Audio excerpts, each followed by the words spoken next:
ዛሬ መላው አመለካከታችሁንና የህይወት ጉዟችሁን ሊቀይር የሚችል አንድ ጥያቄ ልጠይቃችሁ። ለምንድነው አንዳንድ ቤተሰቦች ከትውልድ ትውልድ ከአያት እስከ የልጅ ልጅ ድረስ በድህነትና በዕዳ ዙሪያ ተተብትበው የሚኖሩት? በአንጻሩ ደግሞ ሌሎች ሰዎች ምንም ቤተሰባዊ ውርስ ሳይኖራቸው ከባዶ ተነስተው የሀብት ማማ ላይ የሚወጡትና የገንዘብ ነፃነትን የሚቀዳጁት?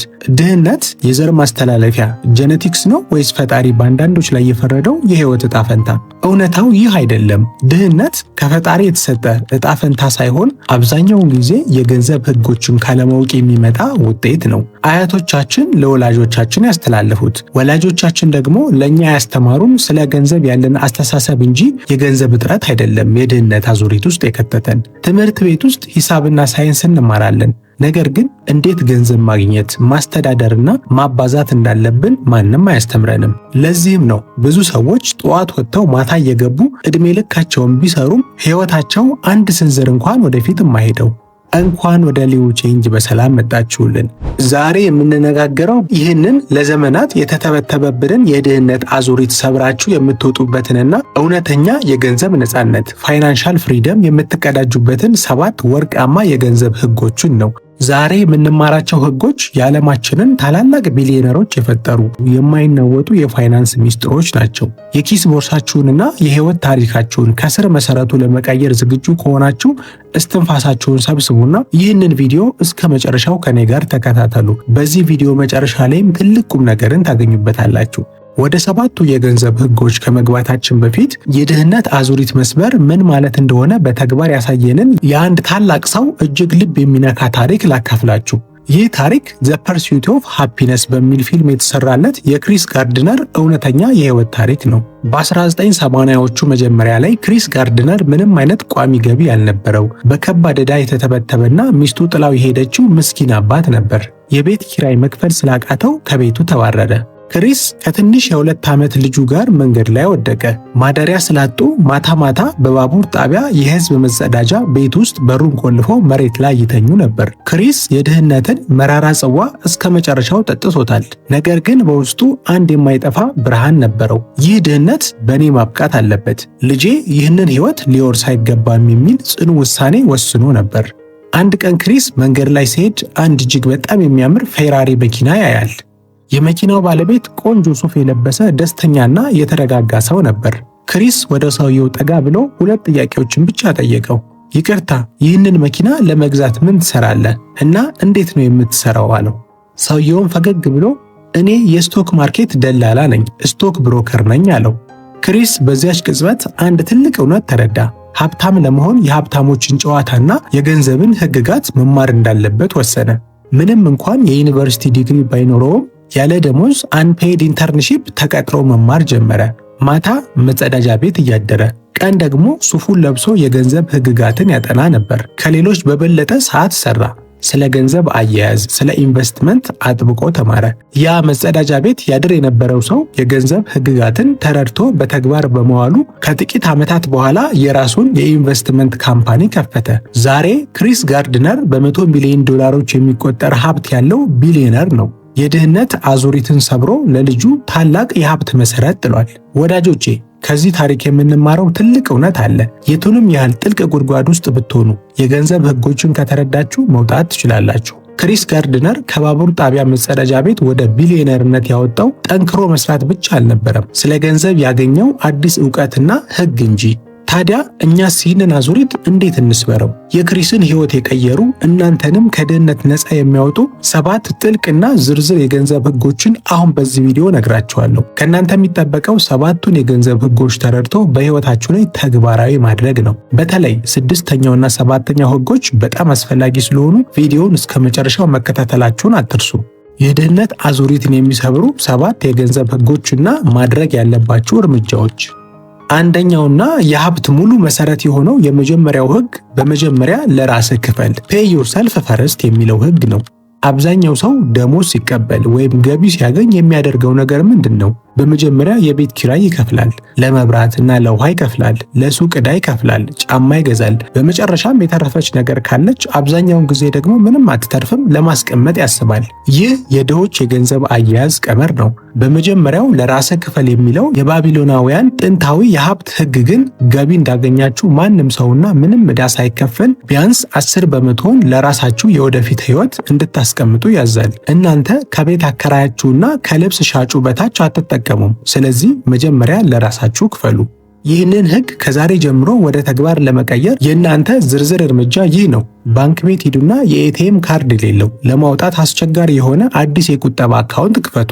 ከዚያም ደሞዛችሁ በየወሩ ሲገባ ገንዘብ ስታገኙ ገና ገንዘቡን በእጃችሁ ከመንካታችሁ በፊት ልክ እንደ ግብር ታክስ አድርጋችሁ 10 በመቶን ወዲያው አዲሱ አካውንት ውስጥ አስገቡት። ደሞዛችሁ 10 ሺህ ብር ከሆነ 1 ሺህ ብሩን የኔ አይደለም ብላችሁ እርሱት። ቀሪውን 9 ሺህ ብር ብቻ እንደ ደሞዝ አስባችሁ ኑሯችሁን በዛ ብቻ አብቃቁት። ይህ የ10% ቁጠባ ለመጥፎ ቀን የሚቀመጥ ሳይሆን ወደፊት ለምታደርጉት የሀብት ማፍሪያ ኢንቨስትመንት መነሻ ዘር ነው የሚሆነው። ስለዚህ ይህንን 10% ምንጊዜም ቢሆን አንነካውም ማለት ነው። የሆነ አዲስ ስራ፣ አዲስ የቢዝነስ አይዲያ ሲኖረን ብቻ ያንን ብር አንስተን ለአዲስ ለምንከፍተው ቢዝነስ፣ አዲስ ለምንከፍተው ኢንቨስትመንት እናወጣዋለን ማለት ነው። ስለዚህ አዲስ ስራ ለመጀመር፣ አዲስ ነገር ለመስራት ስናስብ የመጀመሪያ መነሻ ገንዘብ ይኖረናል ማለት ነው። ሁለተኛው የድህነት ሰባሪ ሕግ በሀብትና በዕዳ መካከል ያለውን ልዩነት አጥርቶ ማወቅ ነው። ታዋቂው የሪች ዳድ እና ፑር ዳድ መጽሐፍ ደራሲ ሮበርት ኪዮሳኪ እንደሚለው ሀብታሞች ሀብት ወይም አሴት ይገዛሉ። ድሆችና መካከለኛ ገቢ ያላቸው ደግሞ ዕዳ ሊያቢሊቲ ገዝተው ሀብት ይመስላቸዋል። ልዩነቱ እጅግ ቀላል ነው። ሀብት አሴት ማለት ወደ ኪሳችሁ ገንዘብ የሚያስገባ ነገር ነው። ዕዳ ሊያቢሊቲ ደግሞ ከኪሳችሁ ገንዘብ የሚያወጣ ነገር ነው። አብዛኛው ሰው ትንሽ ገንዘብ ሲያገኝ አዲስ የሞባይል ስልክ ወይም አይፎን ይገዛል፣ ውድ ልብስ ወይም ዘመናዊ መኪና ይገዛል። እነዚህ ነገሮች ዋጋቸው በየቀኑ እየቀነሰ የሚሄድና ተጨማሪ ወጪ የሚያወጡ ዕዳዎች ናቸው። የድህነት አዙሪትን ለመስበር የእናንተ ተግባራዊ እርምጃ ይህ ነው። ከዛሬ ጀምሮ ሰዎችን ለማስደመም ወይም አሪፍ ሰው ለመምሰልና ለመባል የምታደርጉትን አላስፈላጊ ወጪ ሙሉ ለሙሉ አቁሙት። በእጃችሁ ላይ ያለውን ትርፍ ገንዘብ ዕዳ ከመግዛት ይልቅ እውነተኛ ሀብት አሴት ላይ ማዋል ጀምሩ። ገንዘባችሁን አእምሯችሁን በሚያሳድግ መጽሐፍ ላይ፣ አዲስ ክህሎት በሚያስተምር ኮርስ ላይ፣ አነስተኛ የትርፍ ሰዓት ቢዝነስ ሳይድ ህስል ላይ ወይም ዋጋቸው በሚጨምሩ ነገሮች ላይ አውሉት። የገንዘባችሁ ወታደሮች ወደ ኪሳችሁ ሌላ ገንዘብ ይዘው እንዲመጡ እንጂ ኪሳችሁን አራቅተው እንዲጠፉ አታድርጓቸው። ይህ በተለይ ብዙዎቻችን አሴትና ሊያቢሊቲ የሚለውን ነገር ካለማወቃችን የሚመጣ ችግር ነው። ስለዚህ ምንጊዜም ገንዘባችሁን ስታወጡ ያ ገንዘብ ወደፊት ገንዘብ የሚያመጣላችሁ ገቢ የሚያመጣላችሁ ነገር ላይ ማዋል ማለት ነው። ለምሳሌ እኔ አዲስ አይፎን ከገዛው ያንን አይፎን ገንዘብ ልሰራበት ይገባል ማለት ነው። ወይ ዩቲዩብ ቪዲዮ ልሰራበት ይገባል፣ ወይ ቲክታክ ላይ ቪዲዮ እየሰራው ሌላ ተጨማሪ ገንዘብ እንዲያመጣልኝ ማድረግ አለብኝ ማለት ነው። የሆነ ነገርም ስታረጉ ሁል ጊዜ ይህን ነገር በማድረጌ ሌላ ተጨማሪ ገንዘብ ምን አመጣበታለሁ ብላችሁ ማሰብ ያስፈልጋል። እንደዛ ስታስቡ እያንዳንዱ የምታወጡት ገንዘብ ወደፊት ሌላ ተጨማሪ ገንዘቦችን ማርኮ እንደሚያመጣላችሁ እርግጠኛ ትሆናላችሁ ማለት ነው። ሶስተኛው የገንዘብ ሕግ ገንዘብን ማዘዝ እንጂ መታዘዝ የለብህም ነው። ታዋቂው የፋይናንስ ሊቅ ጆን ማክስዌል ሲናገር በጀት ማውጣት ማለት ገንዘብ የት እንደጠፋ ተገርመ ከማሰብ ይልቅ ገንዘብ የት መሄድ እንዳለበት አስቀድመ መንገር ነው ይላል። አብዛኛው ሰው ወሩ ሲያልቅ ደሞዜ የት እንደገባ አላውቅም፣ የት እንደሄደ አላውቅም እያለ ያማርራል። ብራችሁ ክንፍ አውጥቶ አይበርም። እናንተ አቅጣጫ ስላልሰጣችሁት ክፍተት ወዳለበት ቦታ ብቻ ይፈሳል። ገንዘባችሁን ካልተቆጣጠራችሁት ድህነት እናንተን ይቆጣጠራችኋል። ይህንን ለማስቆም እናንተ ማድረግ ያለባችሁ አነስተኛ ደብተርና እስክሪብቶ ማዘጋጀት ነው። ከዛሬ ጀምሮ የ50 30 20 የፋይናንስ ሕግን ተለማመዱ። ገቢያችሁን በወረቀት ላይ ጻፉ። 50 በመቶውን ለመሰረታዊ ፍላጎቶች ለምሳሌ ለቤት ኪራይ፣ ለምግብ፣ ለትራንስፖርት መድቡ። 30 በመቶውን ደግሞ ለግል ፍላጎቶቻችሁ ለምሳሌ ለመዝናኛ፣ ለተለያዩ ልብሶች ለመግዣ፣ ለጫማ አድርጉት። ቀሪውን 20 በመቶ ደግሞ ልክ በመጀመሪያው ሕግ እንዳወራ ነው ለቁጠባና ለዕዳ መክፈያ አውሉት። ወሩ ከመጀመሩ በፊት እናንተ እያንዳንዱን ገንዘባችሁን የት መሄድ እንዳለበትና ምን ላይ እንደምታውሉት ካወቃችሁ ገንዘባችሁን እናንተ ታዙታላችሁ እንጂ ገንዘቡ ወደፈለገበት አይፈስም ማለት ነው። ይህ በተለይ ብዙዎቻችን ወራዊ ገቢያችንን እናውቀዋለን፣ ግን ምን ላይ መዋል እንዳለብን ቀድመን ፕላን አናደርግም። ስለዚህ ገቢያችሁን ቀድማችሁ ፕላን ማድረግ አለባችሁ። ፕላን ስታደርጉ ደግሞ እንደነገርኳችሁ 50-30-20 ህግን መከተል ያስፈልጋል። ከደሞዛችሁ 50% ወይም ደግሞ ግማሹ አጠቃላይ ወራዊ ወጪያችሁን መሸፈን አለበት። የተለያዩ ቤት ኪራዮች፣ ለምግብ የምታወጡት፣ ለትራንስፖርት የምታወጡትን ወጪ ከቨር ያደርጋል። 30%ቱ ደግሞ ምንድነው እኛ የምንፈልጋቸው ዋንት የምንላቸው ለምሳሌ ልብስ መግዛት ሊሆን ይችላል፣ መዝናናት ሊሆን ይችላል፣ የሆኑ ቁሳቁሶችን የምንገዛበት፣ የተለያዩ ፍላጎቶቻችሁን የምታሟሉበት። እነዚህ ቋሚ የሆነ ወጪዎች አይደሉም። ቋሚ ወጪ የምንላቸው ለምሳሌ በየወሩ ቤት ኪራይ ቋሚ ወጪ ነው። ትራንስፖርት ቋሚ ወጪ ነው። የመብራትና የውሃ መክፈል ቋሚ ወጪ ነው።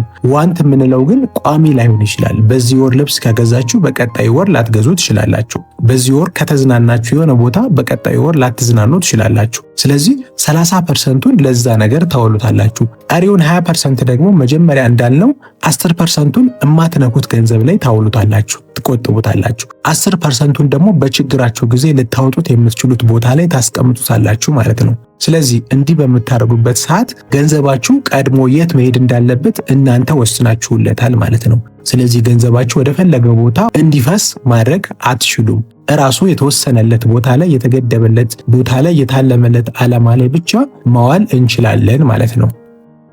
አራተኛውና ከድንገተኛ የድህነት አደጋ የሚጠብቀው ህግ የመጠባበቂያ ጋሻ መገንባት ነው። ኮቪድ-19 እና የተለያዩ ዓለም አቀፋዊ ቀውሶች እንዳስተማሩን ህይወት እጅግ ያልተጠበቁ ፈተናዎችን ታመጣለች። ድንገት ስራ ብታጡ ወይም ያልታሰበ የህክምና ወጪ ቢመጣ ወደ ማህበራዊ ሚዲያ ወጥታችሁ እርዳታ ከመጠየቅ ወይም በከባድ አራጣ ብድር ከመዘፈቅ የሚጠብቃችሁ ጋሻ ይህ የድንገተኛ ጊዜ መጠባበቂያ ኢመርጀንሲ ፈንድ ነው። አብዛኛው ድሃ ቤተሰቡ ወደ ከፋ የድህነት አዙሪት ውስጥ የሚገባው አንድ ያልታሰበ ችግር ሲገጥመው ያለውን ሽጦ ዕዳ ውስጥ ሲገባ ነው። ስለዚህ እናንተ ካሁኑ ማድረግ ያለባችሁ ተግባራዊ እርምጃ ይህ ነው። ይህ ገንዘብ ለመኪና መግዣ ወይም ለሰርግ የሚሆን አይደለም። ይህ ገንዘብ ሊነካ የማይገባ የህይወት አድን ጋሻ ነው። ከዛሬ ጀምሮ ከምትቆጥቡት ገንዘብ ላይ በመቀነስ ቢያንስ የ3 እና የ6 ወር የኑሮ ወጫችሁን የሚሸፍን ገንዘብ አንድ የተለየ አካውንት ውስጥ አጠራቅሙ። ለምሳሌ በወር ውስጥ ለመኖር 10 ሺህ ብር የሚያስፈልጋችሁ ከሆነ ቢያንስ 30 ሺህ ብር ለ3 ወር የሚሆን በባንካችሁ ውስጥ ምንም ሳይነካ መቀመጥ አለበት። ይህ ገንዘብ ሲኖራችሁ አእምሯችሁ ከፍርሃት ነፃ ሆኖ ትልልቅ የቢዝነስ ውሳኔዎችን በድፍረት መወሰን ይችላል። ይህ በተለይ መጠባበቂያ ገንዘብ የምንለው ኢመርጀንሲ ፈንድ የምንለው ነው። ስለዚህ ችግር ቢገጥማችሁ፣ ስራ ብታጡ፣ የሆነ ችግር በህይወታችሁ ላይ ቢፈጠርና ስራችሁን ብታጡ ቢያንስ ከ3 ወር እስከ 6 ወር ያክል እናንተን ሊያኖራችሁ የሚችል ገንዘብ መጠባበቂያ ገንዘብ ማስቀመጥ ማለት ነው። ብዙ ጊዜ አንድ ሰው ከድህነት አልፎ የባሰ ጥልቅ ድህነት ውስጥ የሚገባው ይህ ገንዘብ ስለማይኖረው ነው። የሆነ ችግር የሆነ ስራ ቢያጣ ድጋሚ ያንን ነገር ለመሸፈን ሌላ ብር ደግሞ ይበደራል፣ ሌላ ወጪ ደግሞ ሌላ ዕዳ ውስጥ ደግሞ ይገባል። ግን እናንተ ቀድማችሁ የሆነ ችግር ቢያጋጥማችሁና ቤተሰባችሁ የሆነ ዕዳ ውስጥ ችግር ውስጥ እንዳይገባ ካሰባችሁ ቀድማችሁ ከ3 እስከ 6 ወር እናንተ ምንም ገንዘብ ባታገኙ ቤተሰባችሁን ሊያስተዳድር ሊያኖር የሚችል ገንዘብ በተለየ አካውንት ውስጥ ማስቀመጥ ይኖርባችኋል። ይህንን ካስቀመጣችሁ እናንተ በዛች 3 እና 6 ወር ውስጥ ስራችሁን ብታጡ እንኳን በዛ ገንዘብ እየኖራችሁ ሌላ ተጨማሪ ስራና ገቢ ማግኘት ትችላላችሁ ማለት ነው። አምስተኛው ወሳኝ የሀብት ህግ ሁል ጊዜ በእውቀት ላይ ኢንቨስት ማድረግ ነው። አንድ ሰው ሎተሪ ቢደርሰው የገንዘብ አያያዝ እውቀት ከሌለው በጥቂት ዓመታት ውስጥ ወደ ነበረበት ድህነት እንደሚመለስ ጥናቶች ያሳያሉ። ምክንያቱም አእምሮ ያደገው ለድህነት እንጂ ለሀብት አይደለም። ታላቁ ቢሊዮነር ዋረን በፌት በቀን ውስጥ 80 በመቶውን የሚያሳልፈው በማንበብ ነው። ከሁሉ የተሻለው ኢንቨስትመንት በራስ ላይ የምታደርገው ኢንቨስትመንት ነው ይላል። ዛሬውኑ እናንተ ማድረግ ያለባችሁ ተግባራዊ እርምጃ ይህ ነው። የድህነትን አስተሳሰብ ከአእምሯችሁ አጥባችሁ ለማውጣት በየቀኑ አዲስ እውቀትን መመገብ አለባችሁ። በእነዚህ 90 ቀናት ውስጥ ቢያንስ አንድ የፋይናንስ መጽሐፍ አንብቡ። ለምሳሌ ዘ ሪቸስት ማን ኢን ባቢሎን፣ በባቢሎን እጅግ ሀብታሙ ሰው ወይም ሪች ዳድ ኤንድ ፑር ዳድ የሚሉትን መጽሐፍት ፈልጋችሁ አንብቡ። ቲክቶክ ላይ ጊዜያችሁን ስክሮል በማድረግ ከማጥፋት ዩቲዩብ ላይ ስለ አነስተኛ ቢዝነስ አጀማመር፣ ስለ ግብይት፣ ማርኬቲንግ እና ስለ ኢንቨስትመንት የሚያስተምሩ ቪዲዮዎችን ተከታተሉ። እውቀታችሁ ሲያድግ የባንክ ሂሳባችሁ ገንዘባችሁም አብሮ ያድጋል። ብዙ ጊዜ ድሃ ሰዎች ላይ ያለው ችግር ምንድነው? ራሳቸውን ስለ ገንዘብ አያያዝ ብዙ ጊዜ አያስተምሩም። ስለዚህ እናንተ ከዛሬ ጀምሮ ማድረግ ያለባችሁ ስለ ገንዘብ የሚያወሩ መጽሐፍትን ፈልጋችሁ ማንበብ ይኖርባችኋል። እንዲሁም ደግሞ ዩቲዩብ ላይ ገብታችሁ የተለያዩ ስለ ገንዘብ የሚያስተምሩ ቪዲዮዎችን መከታተል፣ ስለ ማርኬቲንግ፣ ስለ ኢንቨስትመንት የተሰሩ ብዙ ቪዲዮዎች አሉ።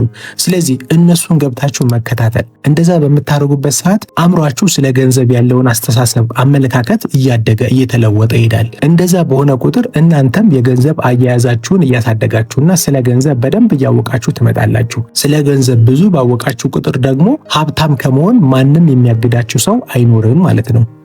ስድስተኛው ሚስጥር የገቢ ምንጮችን ማብዛት ነው። እዚህ ጋር በአንድ ቧንቧ ብቻ ውሃ ስለሚሞላበት ታንከር አስቡ። ቧንቧው ከተበላሸ ታንከሩ ባዶ ይሆናል። ልክ እንደዚሁ ሁሉ በአንድ ደሞዝ ብቻ የሚተዳደር ሰው ከድህነት አንድ እርምጃ ብቻ ነው የሚቀረው። ስራው ከተቋረጠ ህይወቱ ያቆማል።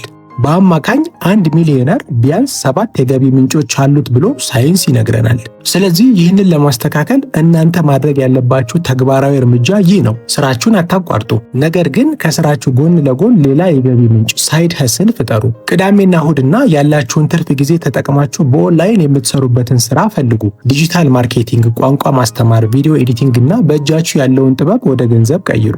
ለምሳሌ ዲጂታል ማርኬቲንግ ሊሆን ይችላል። ጎበዝ ከሆናችሁ ደግሞ ቋንቋ ማስተማር ሊሆን ይችላል። ቪዲዮ ኤዲቲንግ ላይ ደግሞ ጎበዝ ከሆናችሁ ቪዲዮ ኤዲቲንግ ስራ መጀመር ሊሆን ይችላል። ወይም ደግሞ ሌላ በእጃችሁ ላይ ያላችሁን ጥበብ እናንተ ጎበዝ የሆናችሁበትን ነገር ወደ ገንዘብ መቀየር ይኖርባችኋል። በእነዚህ ስራዎች መጀመሪያ ላይ ትንሽ ብር ሊሆን ይችላል የምትሰሩት፣ ነገር ግን ቀስ በቀስ እያደገ መጥቶ ከደሞዛችሁ የሚበልጥ የገንዘብ ነፃነትን ይሰጣችኋል። አንድ ገቢ ያለው ሰው ሁል ጊዜ በፍርሃት ይኖራል። ብዙ ገቢ ያለው ሰው ግን በነፃነት ይኖራል። ስለዚህ እናንተም ካሁኑ ራሳችሁን ልትጠይቁት ይገባል። እናንተ ጎበዝ የሆናችሁበት ነገር ምንድን ነው? ያንን እናንተ ጎበዝ የሆናችሁበትን ነገር አሁኑኑ ወደ ቢዝነስ መቀየር ይኖርባችኋል። ለምሳሌ እናንተ ኤሌክትሮኒክስ ነገሮች ላይ መጠጋገን ላይ ጎበዝ ከሆናችሁ ያንን በትንሽ ትምህርት ታገዙትና በዛ ነገር ላይ ባለሙያ ሆናችሁ የተለያዩ ነገሮችን መጠገን ቢዝነስ መጀመር ትችላላችሁ። እንዲሁም ደግሞ ሁላችንም የተለያየ እውቀትና ፓሽን ይዘን የተወለድነው። ስለዚህ ያንን እውቀታችሁን ያንን ፓሽናችሁን እንዴት አድርጋችሁ ወደ ገንዘብ መቀየር እንዳለባችሁ ካሁኑ ልታስቡ ይገባል። አሁን ደግሞ ያለንበት ዘመን የዲጂታል ዘመን ነው። ስለዚህ ብዙ ነገሮችን በኦንላይን በኢንተርኔት ተጠቅመን ገንዘብ መስራት እንችላለን። ስለዚህ እናንተ ጎበዝ የሆናችሁበትን ነገር እናንተ ያወቃችሁትን የተማራችሁትን ነገር በዩቲዩብ ላይ በቲክቶክ ላይ ቪዲዮዎችን በመስራት ሌሎችን ማስተማር ማሳወቅ ትችላላችሁ። በዛም መልኩም ደግሞ ተጨማሪ ገንዘብ ተጨማሪ ገቢ ማምጣት እንችላለን። በተለይ እኔ አተኩሬ ልነግራችሁ የምፈልገው አሁን ያለንበት ዘመን የአርቲፊሻል ኢንተለጀንስ እና የቴክኖሎጂ የዲጂታል ዘመን ስለሆነ ሙሉ ትኩረታችሁን እዚህ ነገር ላይ አድርጋችሁ ራሳችሁን በሆነ ነገር አስተምሩ። በሆነ ነገር ጎበዝ በሆናችሁበትን ነገር በእውቀት ትደግፉትና ያንን ነገር በሶሻል ሚዲያ ላይ ማስተማር፣ ሌሎችን ማሳወቅ፣ በዛ መንገድ የሶሻል ሚዲያ ፕላትፎርማቻችሁን ማሳደግ ትችላላችሁ። ለምሳሌ ዩቲዩብ ላይ፣ ቲክታክ ላይ፣ ኢንስታግራም ላይ የተለያዩ ሶሻል ሚዲያዎች ላይ ቪዲዮ መልቀቅ ትጀምራላችሁ። በዛ መንገድ እናንተ ሌሎች ሰዎች ላይ ተጽዕኖ ስትፈጥሩ፣ ሌሎችን ስታስተምሩ የእናንተ ኦዲየንስ እያደገ ይሄዳል። ሰብስክራይባችሁ ፎሎወራችሁ እያደገ ይሄዳል። በዛ መንገድ ዩቲዩብ ፕላትፎርም በራሱ ይከፍላችኋል። ቲክታክም ከተለያዩ ማስታወቂያዎች፣ ስፖንሰርሺፖች ገንዘብ ማግኘት ትችላላችሁ። ስለዚህ ይህንን እጃችን ላይ ያለውን ቴክኖሎጂ ተጠቅመን ካሁኑ ሳይድ ሀስል ተጨማሪ ገንዘብ ማምጣት ይኖርብናል ማለት ነው። ሰባተኛውና የመጨረሻው ታላቁ የፋይናንስ ህግ የጊዜንና የአባዥነትን ኃይል መጠቀም ነው። ታላቁ የሳይንስ ሊቅ አልበርት አንስታይን የኮምፓውንድ ኢንተረስት ህግ የዓለማችን 8ኛው ድንቅ ነገር ነው። ይህንን ህግ የተረዳ ሰው ገንዘብ ያገኝበታል፣ ያልተረዳ ሰው ደግሞ ዕዳ ይከፍልበታል ብሏል። ኮምፓውንድ ኢንተረስት ማለት የገንዘባችሁ ትርፍ ሌላ ትርፍ እያመጣ ገንዘባችሁ ልክ እንደ በረዶ ኳስ እየተንከባለለ ሲሄድ እጅግ ግዙፍ እየሆነ የሚመጣበት የኢንቨስትመንት ህግ ነው። ሀብት በአንድ ጀንበር አይመጣም። በትዕግስትና በጊዜ ሂደት የሚገነባ ግድግዳ ነው። ይህንን በህይወታችሁ ተግባራዊ ለማድረግ ከእናንተ የሚጠበቅባችሁ ነገር ይህ ነው። ሀብታም ለመሆን ትልቅ ካፒታል መጠበቅ አያስፈልጋችሁም። ቅድም በመጀመሪያው ህግ ለራሳችሁ ክፈሉ ብለን ያስቀመጥነው 10% ቁጠባ፣ እንዲሁም ገንዘባችሁን ባንክ ውስጥ አስቀምጣችሁ ኢንፍሌሽን እንዳይበላው አድርጉ። ያንን የቆጠባችሁትን ገንዘብ ትርፍ ወደሚያመጡ አስተማማኝ ኢንቨስትመንቶች፣ አነስተኛ አክሲዮኖች፣ ሼሮች ወይም እያደጉ ያሉ ቢዝነሶች ላይ በቋሚነት አስገቡት። የዛሬ 5000 ብር ኢንቨስትመንት ከ10 ዓመት በኋላ በሚሊዮን የሚቆጠር ሀብት ሊሆን ሊሆን ይችላል። ዋናው ሚስጥር የገንዘቡ መጠን ሳይሆን ጊዜውና ቋሚነቱ፣ ኮንሲስታንሲ የሆናችሁ ገንዘቡን እናንተ ሪፕሊኬት የሚያደርግላችሁ ስራ ላይ ማዋል ማለት ነው። ይህ በተለይ ብዙዎቻችን የማንረዳው የገንዘብ ኢንፍሌሽን ገንዘባችንን እያጠቃው ነው። አሁን ላይ ዛሬ ያለው 100 ብር እና ከአንድ ወር በኋላ ያለው 100 ብር እኩል የሆነ ቫልዩ አይኖራቸውም። ዛሬ 100 ብር የሚገዛው ነገርና ከአንድ ወር በኋላ የሚገዛው 100 ብር እየቀነሰ ነው የሚሄደው። ስለዚህ ገንዘባችሁ ኢንፍሌሽን እንዳያጠቃባችሁ የቆጠባችሁትን ብር የሆነ ነገር ላይ ኢንቨስት ማድረግን መለማመድ ይኖርብናል። የቆጠባችሁትን ብር ዝም ብላችሁ ባንክ የምታስቀምጡት ከሆነ ባንክ ነው የእናንተን ብር እየሰራ ገንዘብ የሚያመጣበት። እናንተ ግን ጥናት አድርጋችሁ ሼሮች ላይ፣ አክሲዮኖች ላይ፣ የተለያዩ አይነት ገንዘባችሁን ሊያባዙ የሚችሉ ቢዝነሶች ላይ ምን ማድረግ አለባችሁ? ኢንቨስት ማድረግ አለባችሁ። ኢንቨስት ስታደርጉ ግን ተጠንቅቃችሁ ስለዛ ቢዝነስ ኢንቨስት ስለምታደርጉት ነገር በደንብ ጥልቅ ጥናት አድርጋችሁ ያንን ነገር ስትተማመኑበት ብቻ ኢንቨስት ማድረግን መልመድ ይኖርብናል። ውድ ተመልካቾቼ ዛሬ በጥልቀትና በዝርዝር ያየናቸው እነዚህ 7 የገንዘብ ህጎች ዝም ብለው የሚነበቡ የኢኮኖሚክስ ቲዮሪዎች አይደሉም። እነዚህ ክሪስ ጋርድነርን ከመጸዳጃ ቤት ወለል ወደ ቢሊዮነርነት ያወጡ የዓለማችንን ታላላቅ ሀብታሞች የፈጠሩና እናንተንም ከድህነት አዙሪት ነቅለው በማውጣት የዘላለም የገንዘብ ነጻነት ፋይናንሻል ፍሪደም ሊያጎናጽፏቸው የሚችሉ ኃይለኛ የህይወት ህጎች ናቸው። ነገር ግን ማወቅ ብቻውን ምንም አያደርግም። ድህነትን የሚሰብረው ዛሬ ያወራናቸውን የተነጋገርንባቸው መራራ እውነት ውጣችሁ ያለምንም ሰበብ ወደ ተግባር ስትገቡ ብቻ ነው። እናንተ በድህነት ቤተሰብ ውስጥ ብትወለዱ የእናንተ ጥፋት አይደለም። ነገር ግን እናንተ በድህነት ውስጥ ኖራችሁ ለልጆቻችሁ ድህነትን የምታወርሱ ከሆነ ትልቁ የእናንተ ጥፋት ይህ ነው። ዛሬ የድህነት አዙሪትን በቤተሰባችን ውስጥ ለዘላለም ለመስበር የተዘጋጃችሁ ጀግኖች ኮሜንት ላይ እንነጋገር። ከዛሬ ጀምሮ ይህንን የፋይናንስ ነጻነት ጉዞ ለመጀመር ዝግጁ ናችሁ? ከነዚህ 7 ጥልቅ የገንዘብ ህጎች ውስጥ ለህይወታችሁ እጅግ ወሳኝ ነው ብላችሁ ዛሬውኑ ተግባራዊ የምታደርጉት የትኛውን ነው? የ10% ቁጠባን ነው ወይስ በጀት ማውጣት ነው ወይስ የገቢ ምንጭን ማብዛት? የትኛውን ነው? አሁኑኑ ወደ ታች ወረዱና የድህነት አዙሪትን እሰብራለሁ፣ ከዛሬ ጀምሮ ይህንን ህግ በጥብቅ ዲሲፕሊን መተግበር ጀምራለሁ ብላችሁ ኮሜንት ላይ ጻፉልን። ይህንን በማድረግ ለራሳችሁ ቃል ግቡ። ከአዲስ የሀብት ማንነታችሁ ጋር ቃል ኪዳን እሰሩ። እኔም የሁላችሁንም ሰው ውሳኔ እያነበብኩ አብሬያችሁ ወያያለሁ፣ አበረታታችኋለሁ። አሁኑኑ የገንዘብ ነጻነታችሁን እንድታገኙም አግዛችኋለሁ። ይህ ቪዲዮ አዲስ የፋይናንስ ብርሃን ከፈጠረላችሁ፣ የድህነትን መንስኤ ካስተማራችሁና እውነተኛ ዋጋ ካገኛችሁበት ቪዲዮውን አሁኑኑ ላይክ ማድረጋችሁን በፍጹም አትርሱ። የእናንተ አንድ ላይክ ይህ ቪዲዮ በዕዳና በድህነት አዙሪት ውስጥ ተተብትበው ለሚሰቃዩ ብዙ ወንድምና እህቶቻችን እንዲደርስና የህይወት አቅጣጫቸውን እንዲቀይር ትልቅ አቅም አለው። ህይወቱ ምንም ላልተቀየረ ጓደኛችሁ፣ ብር ለሚያባከነው ወንድማችሁና ለምትወዱት ቤተሰባችሁ ይህንን ቪዲዮ አሁኑኑ ሼር በማድረግ አጋሩት። ዛሬ እናንተ የምትልኩት ቪዲዮ የቤተሰባችሁን ታሪክ ሊቀይር ይችላል። እንዲሁም እንደዚህ አይነት የፋይናንስ ዕውቀትን ለማሳደግ ሰብዕናን የሚገነቡና ወደ እውነተኛ የገንዘብ ነጻነት የሚመሩ ጥልቅ ቪዲዮዎችን በየጊዜው ለማግኘት የሊዮ ቼንጅ ቤተሰብ መሆናችሁን አረጋግጡ። አሁኑኑ ሰብስክራይብ የሚለውን ቁልፍ ተጫኑ። እንዲሁም የደወል ምልክቷን ማብራትን አትርሱ። እኔ ሁል ጊዜ ቪዲዮ ስለቅ እንዲደርሳችሁ ያደርጋል። ገንዘብ ጌታችሁ ሳይሆን አገልጋያችሁ ነው መሆን ያለበት። አሁኑኑ ስለ ገንዘብ ህግን ተማሩ። የድህነትን ሰንሰለት በጣጥሱ። ይህ ሊዮ ቼንጅ ነው። በሚቀጥለው አበረታችና ህይወት ቀያሪ ቪዲዮ እስክንገናኝ ድረስ በቀጣይ ደግሞ ይህንን ቪዲዮ እንድታዩ ጋብዛችኋለሁ። አሁኑኑ ድሃ የሚያደርጋችሁን ልማድ ዛሬውኑ ማቆም የምትችሉባቸውን 5 መንገዶች ማወቅና ህይወታችሁ ላይ ተግባራዊ ማድረግ ከፈለጋችሁ ይህንን ቪዲዮ ተመልከቱ። እጅግ ጠቃሚ ቁም ነገርን ታገኙበታላችሁ። በቀጣይ ቪዲዮ እስክንገናኝ ድረስ በጥበብ እደጉ። የሀብት ጉዟችሁን ዛሬውኑ ጀምሩ። ይህ ሊዮ ቼንጅ ነው። ቸር ሰንብቱልኝ።